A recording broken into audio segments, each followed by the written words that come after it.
Assalamualaikum warahmatullahi wabarakatuh. Baiklah, di sini kami akan menjelaskan tentang gadai vis jaminan fidusia disusun oleh kelompok 5, Jesi Rudiana Wulandari, Arzani Saputri, Nur Rahman, Aditya Pramulya Harahap. Mata kuliah Hukum Perikatan, dosen pengampu Aprilia Yolanda Wulandari SHMH, kelas 5B, Hukum Ekonomi Syariah, Fakultas Syariah, Universitas Islam Negeri Sultan Taha Saifuddin Jambi, tahun 2020.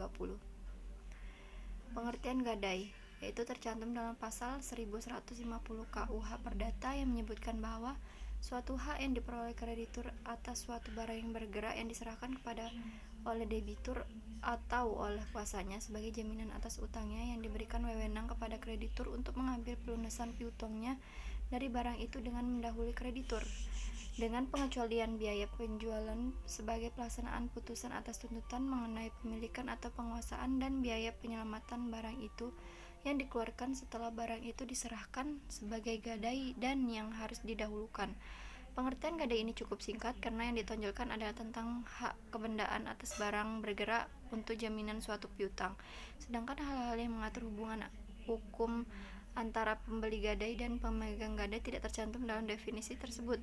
Menurut penyusun, bahwa yang diartikan dengan gadai adalah suatu perjanjian yang dibuat antara kreditur dan debitur, di mana debitur menyerahkan benda bergerak pada kreditur untuk menjamin pelunasan suatu hutang gadai ketika debitur lalai melaksanakan prestasinya.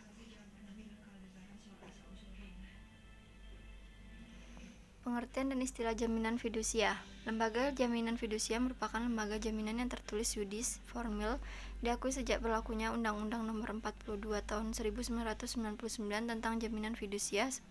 Sebelum undang-undang ini dibentuk, lembaga ini disebut dengan bermacam-macam nama. Fidusia dalam bahasa Indonesia disebut juga dengan istilah penyerahan hak milik secara kepercayaan.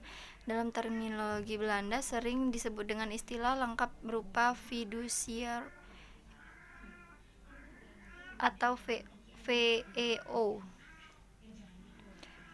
Perihal fidusial diatur dalam Undang-Undang Republik Indonesia Nomor 42 Tahun 1999 tentang fidusia. Dalam pasal 1 angka 1 dikemukakan fidusia adalah pengalihan hak suatu benda dasar kepercayaan dengan ketentuan bahwa benda yang hak kepemilikannya dialihkan tersebut tetap dalam penguasaan pemilik benda. Dari pengertian tersebut tampak bahwa ciri khas dari fidusia adalah bentuk yang dijadikan jaminan tersebut tetap berada di bawah penguasaan pemberian fidusia.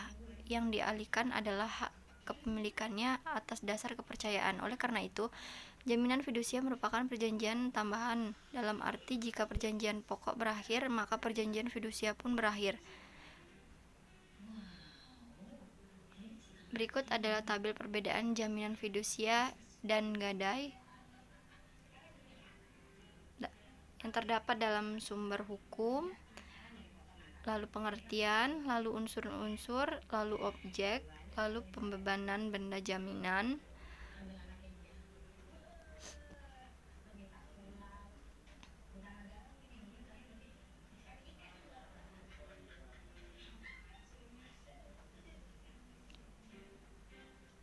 lalu eksekusi, lalu lahirnya, lalu pendaftarannya.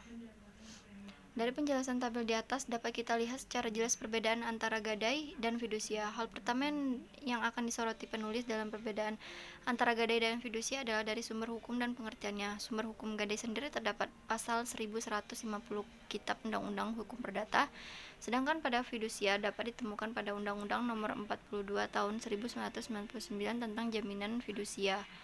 Pada gadai, pengertian gadai secara terang dan jelas dijelaskan pada pasal 1150 KUH Perdata, sedangkan untuk pengertian fidusia sendiri terletak pada pasal 1 angka 1 Undang-Undang Jaminan Fidusia. Namun lebih lanjut terkait perbedaan fidusia dan gadai, di mana fidusia harus didaftarkan namun gadai tidak perlu didaftarkan. Persamaannya yaitu baik hak gadai fidusia dan hak penggunaan benda atau barang sebagai jaminannya. Ini adalah alamat link